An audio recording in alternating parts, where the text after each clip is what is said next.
Question is, did I make the right choice?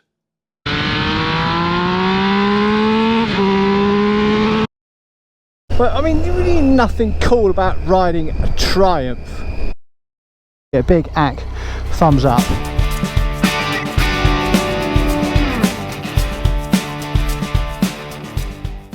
few years ago, on the back of a very good friend of mine, Paul, starting a YouTube channel, I thought it'd be a good idea that I start one too. Side note, people, just because you've got a friend who's having a whale of a time doing something doesn't mean that you'll have a whale of a time if you decide to copy him. But what action camera would be a good one to get? So I did a bit of, Googling as you do, and found out that the entire world is basically, well, pretty much the entire world's a GoPro fanboy. So of course I bought a GoPro. I bought a second-hand GoPro 8. Within a couple of months, I upgraded to a Hero 10 Black. Are we allowed to say black anymore? Without some crybaby snowflake, wannabe lefty, fucking virtue signalling arsehole getting offended, that is. We are. What? Within the context of what? Describing something. Oh, okay, fine, thanks. So yeah, all you snowflake lefties, you can fuck off. So I was happy, having fun, and then the technical gremlins and reliability issues started kicking in, which I'm not going to bore you all in this video with, the technical issues that GoPro owners have, but it just got so bad and I got so fed up with the constant issues. Yeah, I quit, I walked away, and that was in what? August 2023. So what was actually pissing me off so much that really got my goat, to the point where I didn't see any other option, that I had to just literally just throw the towel in. The actual device itself, was simple enough to use. There wasn't really that many issues with it, but every now and then it would just crash. I don't mean crash as in like freak out. I mean crash as in it would just freeze. No rhyme or reason. The only thing you can actually do to basically reset it was just turn the damn thing on and off again, which is okay the first time, maybe the first couple of times, because all electronic devices just piss about every now and then. But when it was happening like on a relatively regular basis, it was just like, Christ almighty. But what really got my goat was the audio issues I was having, but more specifically, it was actually getting decent audio in unit via a lav mic for basically riding around on the bike and vlogging. And again, did some more research, and basically at the time, the entire world was going mad about media mods, and all the motorcycle vloggers had, media mods on the front of their crash helmets. So I bought one, and it worked absolutely beautiful. Sorted out all the issues I had before with like an audio recorder off the bike, blah blah blah. And for a short period of time, it was utterly glorious. Oh my God. And there in the start of the issue, didn't last very long. Reliability issues. What can I say? Occasionally I'd just go on rides and the audio was just absolutely Dalek-y. Other rides I'd go on and the audio was absolutely wonderful. So then I'd come back, de-kit, fanning around, changing settings and cables and new lav mics and God knows what else. And whilst actually in a relatively clinical, safe environment, basically my front room, well, safe until the white came out anyway.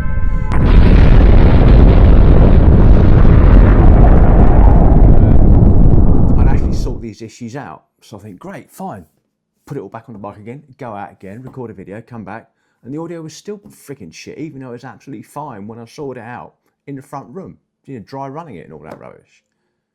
And at the time I was a GoPro subscriber, so got fed up, just got another unit, fitted it, woohoo, worked absolutely fantastically for about, I don't know, but not long enough, quite frankly. And then, as I said, the replacement unit started playing up, so I got another replacement unit. This is fine.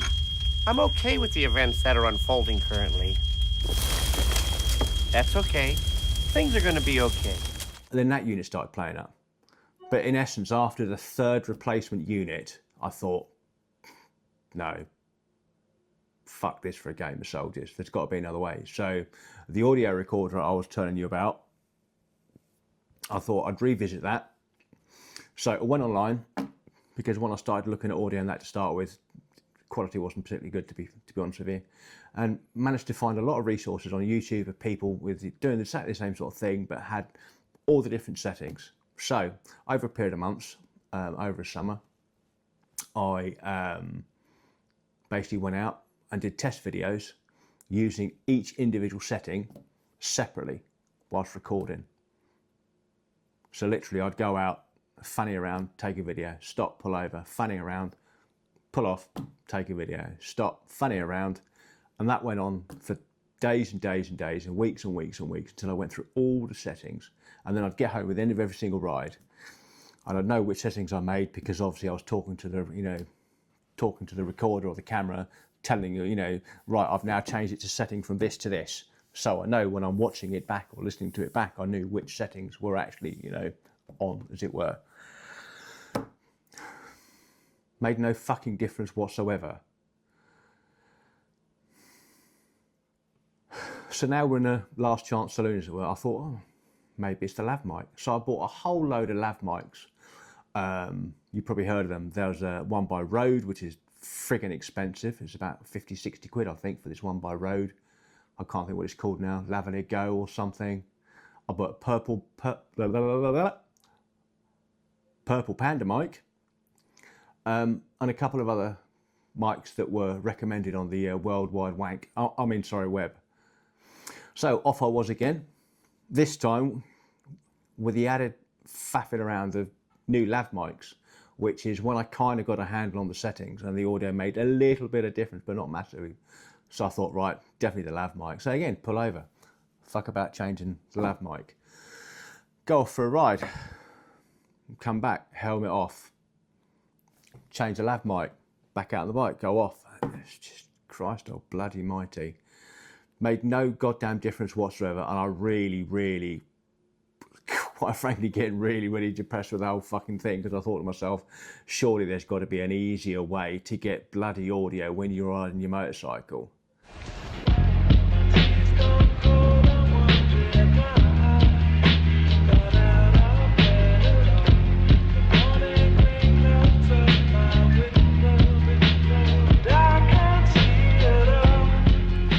So I just got to the point where I got just so fecked off with it all, I just quit.